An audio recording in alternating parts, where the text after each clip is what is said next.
Genèse chapitre 27. Et il arriva, lorsqu'Isaac fut vieux et que ses yeux furent affaiblis de manière à ne plus voir, qu'il appela Ésaü son fils aîné, et lui dit : Mon fils. Il lui dit : Me voici. Et il lui dit : Tu vois que je suis vieux, je ne sais pas le jour de ma mort. Et maintenant, je te prie, prends tes armes, ton carquois et ton arc, et sors dans les champs, et prends-moi du gibier, et apprête-moi un mets savoureux comme j'aime, et apporte-le-moi, et j'en mangerai, afin que mon âme te bénisse avant que je meure. Et Rebecca entendait Isaac pendant qu'il parlait à Ésaü son fils. Et Ésaü s'en alla au champ pour prendre du gibier pour l'apporter. Et Rebecca parla à Jacob, son fils, disant : Voici, j'ai entendu ton père qui parlait à Ésaü ton frère, disant : Apporte-moi du gibier et apprête-moi un mets savoureux, afin que j'en mange et que je te bénisse devant l'Éternel avant ma mort. Et maintenant, mon fils, écoute ma voix dans ce que je te commanderai. Va, je te prie, au troupeau. Prends-moi là 2 bons chevreaux, et j'en apprêterai un mets savoureux pour ton père, comme il aime. Et tu le porteras à ton père, et il mangera, afin qu'il te bénisse avant sa mort. Et Jacob dit à Rebecca sa mère : Voici, Ésaü mon frère est un homme velu, et moi je suis un homme sans poil. Peut-être que mon père me tâtera, et je passerai à ses yeux pour un trompeur, et je ferai venir sur moi la malédiction, et non pas la bénédiction. Et sa mère lui dit : Que ta malédiction soit sur moi, mon fils. Seulement, écoute ma voix, et va, prends-les-moi. Et il alla et les prit, et les apporta à sa mère, et sa mère apprêta un mets savoureux comme son père aimait. Et Rebecca prit les vêtements d'Ésaü, son fils aîné, les habits précieux qu'elle avait avec elle dans la maison, et elle en revêtit Jacob, son plus jeune fils. Et avec la peau des chevreaux, elle recouvrit ses mains, et le nœud de son cou. Et elle mit dans la main de Jacob, son fils, le mets savoureux et le pain qu'elle avait préparé. Et il vint vers son père, et dit : Mon père. Et il dit : Me voici, qui es-tu, mon fils ? Et Jacob dit à son père : Je suis Ésaü, ton premier-né. J'ai fait comme tu m'as dit. Lève-toi, je te prie, assieds-toi, et mange de mon gibier, afin que ton âme me bénisse. Et Isaac dit à son fils : Comment n'as-tu trouvé si tôt, mon fils ? Et il dit : Parce que l'Éternel, ton Dieu, me l'a fait rencontrer devant moi. Et Isaac dit à Jacob : Approche, je te prie, et je te tâterai, mon fils, pour savoir si tu es véritablement mon fils Ésaü ou non. Et Jacob s'approcha d'Isaac, son père, et il le tâta, et dit : La voix est la voix de Jacob, mais les mains sont les mains d'Ésaü. Et il ne le reconnut pas, parce que ses mains étaient velues comme les mains d'Ésaü, son frère. Et il le bénit. Et il dit : Es-tu vraiment mon fils Ésaü ? Et il dit : Je le suis. Et il dit : Sers-moi, et que je mange du gibier de mon fils, afin que mon âme te bénisse. Et il le servit, et il mangea. Et il lui apporta du vin, et il but. Et Isaac, son père, lui dit : Approche-toi, je te prie, et baise-moi, mon fils. Et il s'approcha et le baisa. Et il sentit l'odeur de ses vêtements, et il le bénit, et dit : Regarde, l'odeur de mon fils est comme l'odeur d'un champ que l'Éternel a béni. Que Dieu te donne de la rosée des cieux et de la graisse de la terre, et une abondance de froment et de mou. Que des peuples te servent, et que des peuplades se prosternent devant toi. Sois le maître de tes frères, et que les fils de ta mère se prosternent devant toi. Maudit soit qui te maudit, et béni qui te bénit. Et comme Isaac avait achevé de bénir Jacob, et que Jacob était à peine sorti de devant Isaac, son père, il arriva qu'Ésaü, son frère, revint de sa chasse. Et lui aussi apprêta un mets savoureux, et apporta à son père, et il dit à son père : Que mon père se lève, et qu'il mange du gibier de son fils, afin que ton âme me bénisse. Et Isaac, son père, lui dit : Qui es-tu ? Et il dit : Je suis ton fils, ton premier-né, Ésaü. Alors Isaac fut saisi d'un tremblement très grand, et il dit : Qui donc est celui qui a pris du gibier et m'en a apporté ? Et j'ai mangé de tout avant que tu vinsses, et je l'ai béni. Aussi il sera béni. Lorsqu'Ésaü entendit les paroles de son père, il jeta un cri très grand et amer, et il dit à son père : Bénis-moi, moi aussi, mon père. Et il dit : Ton frère est venu avec ruse, et a pris ta bénédiction. Et il dit : N'est-ce pas qu'on a appelé son nom Jacob ? Et il m'a supplanté ces 2 fois. Il a pris mon droit d'aînesse, et voici maintenant, il a pris ma bénédiction. Et il dit : Ne m'as-tu pas réservé une bénédiction ? Et Isaac répondit et dit à Ésaü : Voici, je l'ai établi ton maître, et je lui ai donné tous ses frères pour serviteurs, et je l'ai sustenté avec du froment et du mou, Que ferais-je donc pour toi, mon fils? Et Ésaü dit à son père, n'as-tu que cette seule bénédiction, mon père? Bénis-moi, moi aussi, mon père. Et Ésaü éleva sa voix et pleura. Et Isaac, son père, répondit et lui dit, voici, ton habitation sera en la graisse de la terre et en la rosée des cieux d'en haut. Et tu vivras de ton épée, et tu serviras ton frère. Et il arrivera que lorsque tu seras devenu nomade, tu briseras son joug de dessus ton cou. Et Ésaü eut Jacob en haine, à cause de la bénédiction dont son père l'avait béni, et Ésaü dit en son cœur, les jours du deuil de mon père approchent, et je tuerai Jacob, mon frère. Et on rapporta à Rebecca les paroles d'Ésaü, son fils aîné. Et elle envoya et appela Jacob, son plus jeune fils, et lui dit, voici, Ésaü, ton frère, se console à ton sujet dans l'espoir de te tuer. Et maintenant, mon fils, écoute ma voix. Lève-toi, fuis chez Laban, mon frère à Charan, et tu demeureras avec lui quelques jours, jusqu'à ce que la fureur de ton frère se détourne, jusqu'à ce que la colère de ton frère se détourne de toi, et qu'il oublie ce que tu lui as fait, et que j'envoie et que je te tire de là. Pourquoi serais-je privé de vous deux en un jour? Et Rebecca dit à Isaac, j'ai la vie en aversion à cause des filles de Heth. Si Jacob prend une femme d'entre les filles de Heth, comme celle-ci, d'entre les filles du pays, à quoi bon pour moi de vivre? Évangile selon Matthieu, chapitre 26. Et il arriva, lorsque Jésus eut achevé tous ses discours, qu'il dit à ses disciples, vous savez que la Pâque est dans 2 jours, et le Fils de l'homme est livré pour être crucifié. Alors les principaux sacrificateurs et les anciens du peuple s'assemblèrent dans le palais du souverain sacrificateur, appelé Caïphe, et tinrent conseil ensemble pour se saisir de Jésus par ruse et le faire mourir. Mais ils disaient, non pas pendant la fête, afin qu'il n'y ait pas de tumulte parmi le peuple. Et comme Jésus était à Béthanie, dans la maison de Simon le lépreux, une femme, ayant un vase d'albâtre plein d'un parfum de grand prix, vint à lui et le répandit sur sa tête, comme il était à table. Et les disciples, le voyant, en furent indignés, disant, à quoi bon cette perte? Car ce parfum aurait pu être vendu pour une forte somme d'argent, et être donné aux pauvres. Et Jésus, le sachant, leur dit, pourquoi donnez-vous du déplaisir à cette femme? Car elle a fait une bonne œuvre envers moi. Car vous avez toujours les pauvres avec vous, mais moi, vous ne m'avez pas toujours. Car cette femme, en répandant ce parfum sur mon corps, l'a fait pour ma sépulture. En vérité, je vous dis, en quelque lieu que cet évangile soit prêché dans le monde entier, on parlera aussi de ce que cette femme a fait en mémoire d'elle. Alors l'un des 12, appelé Judas Iscariote, s'en alla vers les principaux sacrificateurs et dit, que voulez-vous me donner, et moi, je vous le livrerai. Et ils lui comptèrent 30 pièces d'argent. Et dès lors, ils cherchaient une bonne occasion pour le livrer. Et le premier jour des pains sans levain, les disciples vinrent à Jésus disant, où veux-tu que nous te préparions ce qu'il faut pour manger la Pâque? Et il dit, allez à la ville auprès d'un tel, et dites-lui, le maître dit, mon temps est proche, je ferai la Pâque chez toi avec mes disciples.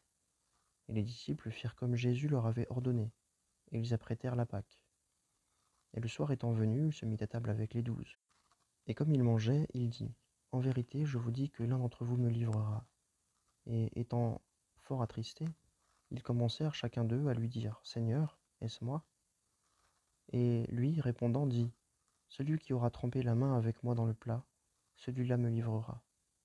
Le Fils de l'homme s'en va, selon qu'il est écrit de lui, mais malheur à cet homme par qui le Fils de l'homme est livré. Il eût été bon pour cet homme-là qu'il ne fût pas né. Et Judas, qui le livrait, répondant, dit, est-ce moi, Rabbi? Il lui dit, tu l'as dit. Et comme il mangeait, Jésus, ayant pris le pain et ayant béni, le rompit et le donna aux disciples, et dit, prenez, mangez, ceci est mon corps. Et ayant pris la coupe et ayant rendu grâce, il la leur donna, disant, buvez-en tous, car ceci est mon sang, le sang de la nouvelle alliance qui est versé pour plusieurs en rémission des péchés. Et je vous dis que désormais je ne boirai plus de ce fruit de la vigne, jusqu'à ce jour où je le boirai de nouveau avec vous dans le royaume de mon Père. Ayant chanté un hymne, ils sortirent et s'en allèrent à la montagne des Oliviers. Alors Jésus leur dit, vous serez tous scandalisés en moi cette nuit, car il est écrit, je frapperai le berger et les brebis du troupeau seront dispersées. Mais après que j'aurai été ressuscité, j'irai devant vous en Galilée. Et Pierre répondant lui dit, si tous étaient scandalisés en toi, moi je ne serai jamais scandalisé en toi. Jésus lui dit, En vérité, je te dis que cette nuit-ci, avant que le coq ait chanté, tu me renieras 3 fois. Pierre lui dit, quand même il me faudrait mourir avec toi, je ne te renierai point. Et tous les disciples dirent la même chose. Alors Jésus s'en vient avec eux en un lieu appelé Gethsémanée et dit aux disciples, asseyez-vous ici, jusqu'à ce que, m'en étant allé, j'aie prié là. Ayant pris Pierre et les 2 fils de Zébédée, il commença à être attristé et fort angoissé. Alors il leur dit, mon âme est saisie de tristesse jusqu'à la mort. Demeurez ici et veillez avec moi. Et s'en allant un peu plus en avant, il tomba sur sa face, priant et disant, mon Père, s'il est possible, que cette coupe passe loin de moi.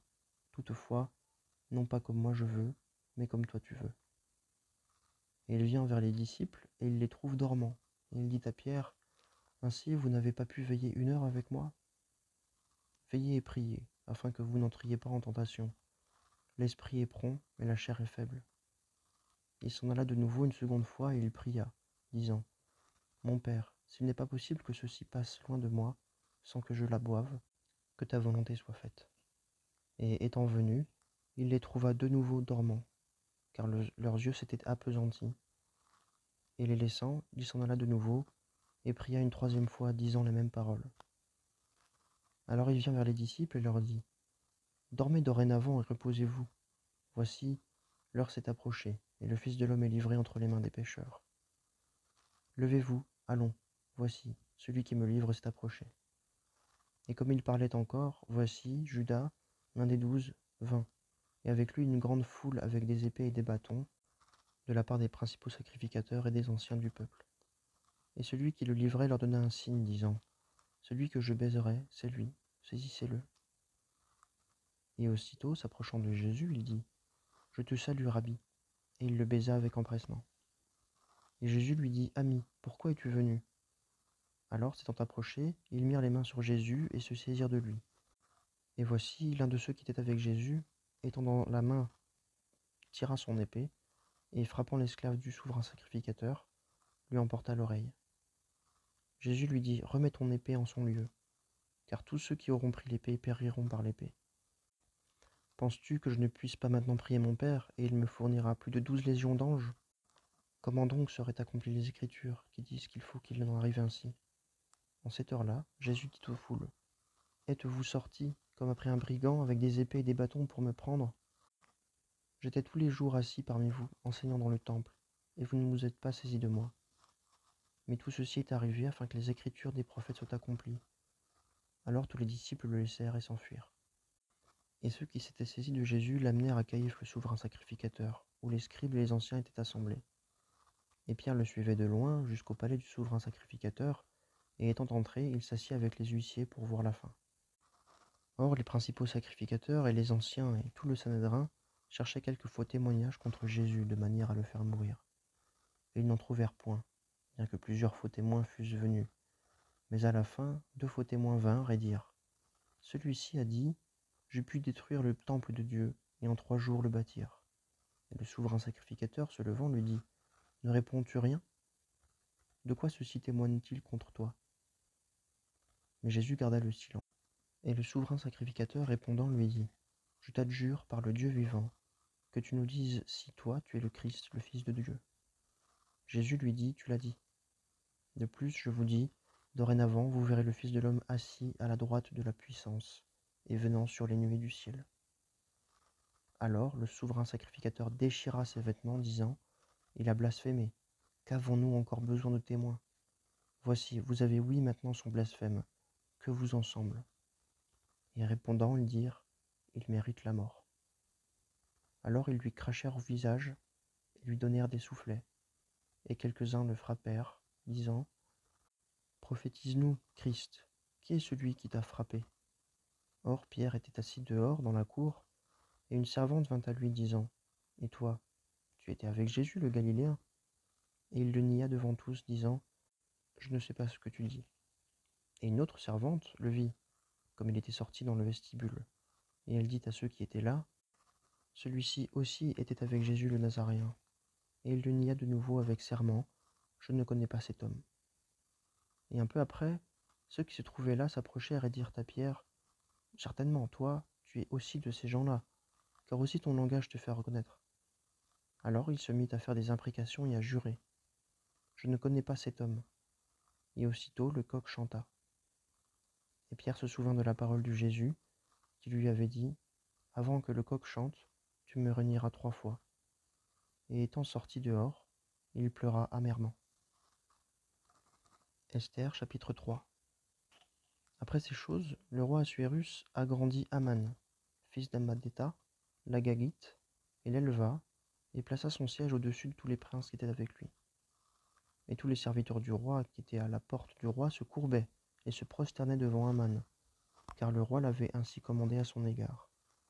Mais Mardochée ne se courbait pas et ne se prosternait pas. Alors les serviteurs du roi qui étaient à la porte du roi dirent à Mardochée, « Pourquoi transgresses-tu le commandement du roi ?» Et il arriva que comme il lui parlait jour après jour, et qu'il ne les écoutait pas, ils informèrent Aman pour voir si les affaires de Mardochée se maintiendraient, car il leur avait déclaré qu'il était juif. Et Aman vit que Mardochée ne se courbait pas et ne se prosternait pas devant lui, et Aman fut rempli de fureur. Mais c'eût été une chose méprisable à ses yeux que de mettre la main sur Mardochée seul, car on lui avait appris quel était le peuple de Mardochée. Et Aman chercha à détruire tous les Juifs qui étaient dans tout le royaume d'Assuérus, le peuple de Mardochée. Au premier mois, qui est le mois de Nissan, la 12e année du roi Assuérus, on jeta le pur, c'est-à-dire le sort, devant Aman, pour chaque jour et pour chaque mois jusqu'au 12e mois, qui est le mois d'Adar. Et Aman dit au roi Assuérus, « Il y a un peuple dispersé et répandu parmi les peuples, dans toutes les provinces de ton royaume. Et leurs lois sont différentes de celles de tous les peuples. Ils ne pratiquent pas les lois du roi, et il ne convient pas au roi de les laisser faire. Si le roi le trouve bon, qu'on écrive l'ordre de les détruire, et je peserai 10 000 talents d'argent entre les mains de ceux qui font les affaires, pour qu'on les porte dans le trésor du roi. » Et le roi ôta son anneau de sa main, et le donna à Aman, fils d'Hammédatha, l'Agagite, l'adversaire des Juifs. Et le roi dit à Aman, « L'argent t'est donné, et le peuple pour en faire ce qui sera bon à tes yeux. » Et les scribes du roi furent appelés, le premier mois, le 13e jour du mois, et suivant tout ce qu'Aman commanda, on écrivit aux satrapes du roi et aux gouverneurs qui étaient préposés sur chaque province, et aux chefs de chaque peuple, à chaque province selon son écriture, et à chaque peuple selon sa langue. Et ce fut au nom du roi Assuérus qu'on écrivit, et on scella avec l'anneau du roi.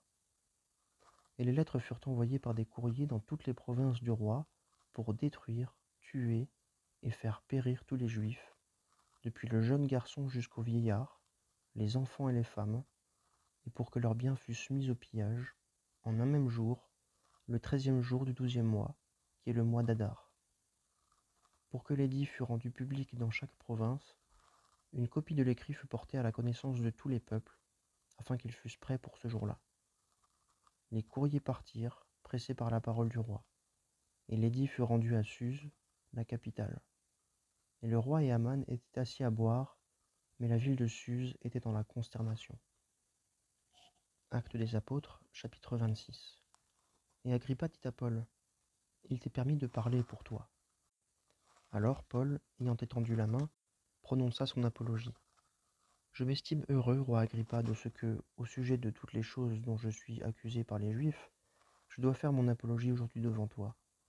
Surtout parce que tu es au fait de toutes les coutumes et questions qui existent parmi les Juifs, c'est pourquoi je te prie de m'écouter avec patience.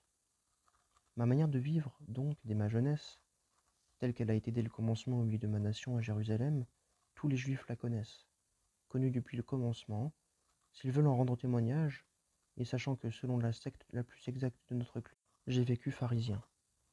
Et maintenant je comparais en jugement pour l'espérance de la promesse faite par Dieu à nos pères, à laquelle nos 12 tribus, en servant Dieu sans relâche jour et nuit, espèrent parvenir. Et c'est pour cette espérance, ô roi, que je suis accusé par les Juifs. Pourquoi parmi vous juge-t-on incroyable que Dieu ressuscite les morts? Pour moi donc, j'ai pensé en moi-même qu'il fallait faire beaucoup contre le nom de Jésus le Nazaréen, ce que j'ai fait aussi dans Jérusalem. Et j'ai enfermé dans les prisons plusieurs des saints, après en avoir reçu le pouvoir des principaux sacrificateurs, et quand on les a fait mourir, j'y donnais ma voix. Et souvent, dans toutes les synagogues, en les punissant, je les contraignais de blasphémer, et transporté de fureur contre eux, je les persécutais même jusque dans les villes étrangères. Et comme j'allais aussi à Damas pour cela, avec pouvoir et commission de la part des principaux sacrificateurs, en chemin, en plein midi, je vis, ô roi, une lumière plus éclatante que la splendeur du soleil, laquelle resplendit du ciel tout autour de moi et de ceux qui étaient en chemin avec moi. Et comme nous étions tous tombés à terre, j'entendis une voix qui me parlait et qui disait en langue hébraïque, Saul, Saul, pourquoi me persécutes-tu? Il t'est dur de regimber contre les aiguillons. Et moi je dis, qui es-tu, Seigneur? Et le Seigneur dit, je suis Jésus que tu persécutes. Mais lève-toi et tiens-toi sur tes pieds, car je te suis apparu afin de te désigner pour serviteur et témoin, et des choses que tu as vues et de celles pour la révélation desquelles je t'apparaîtrai, en te retirant du milieu du peuple et des nations vers lesquelles moi je t'envoie, pour ouvrir leurs yeux, pour qu'ils se tournent des ténèbres à la lumière, et du pouvoir de Satan à Dieu, pour qu'ils reçoivent la rémission des péchés, et une part avec eux qui sont sanctifiés par la foi en moi. Ainsi, ô roi Agrippa, je n'ai pas été désobéissant à la vision céleste, mais j'ai annoncé premièrement à ceux de Damas, et à Jérusalem, et à tout pays de la Judée, et aux nations, de se repentir et de se tourner vers Dieu, en faisant des œuvres convenables à la repentance. À cause de cela, les Juifs, m'ayant pris dans le temple, cherchaient à me tuer. Ayant donc reçu le secours qui vient de Dieu, me voici debout jusqu'à ce jour, rendant témoignage aux petits et aux grands, ne disant rien d'autre que ce que les prophètes et Moïse ont annoncé devoir arriver, savoir qu'il fallait que le Christ fût soumis aux souffrances, et que le premier, par la résurrection des morts, il devait annoncer la lumière et au peuple et aux nations. Et comme il parlait ainsi pour sa défense, Festus dit à haute voix, tu es hors de sens, Paul, ton grand savoir te met hors de sens. Mais Paul dit, je ne suis point hors de sens, très excellent Festus, mais je prononce des paroles de vérité et de sens rassis, car le roi a connaissance de ces choses, et je parle hardiment devant lui, car je suis persuadé qu'il n'ignore rien de ces choses, car ceci n'a point été fait en secret. Ô roi Agrippa, crois-tu aux prophètes? Je sais que tu y crois. Et Agrippa dit à Paul, tu me persuaderas bientôt d'être chrétien. Mais Paul dit, plût à Dieu que non seulement toi, mais aussi tous ceux qui m'entendent aujourd'hui, vous devinciez de toute manière tel que je suis, hormis ces liens. Et le roi se leva, et le gouverneur et Bérénice, et ceux qui étaient assis avec eux, et quand ils se furent retirés, ils conférèrent entre eux, disant, cet homme ne fait rien qui soit digne de mort ou de lien. Et Agrippa dit à Festus, cet homme aurait pu être relâché s'il n'en avait pas appelé à César.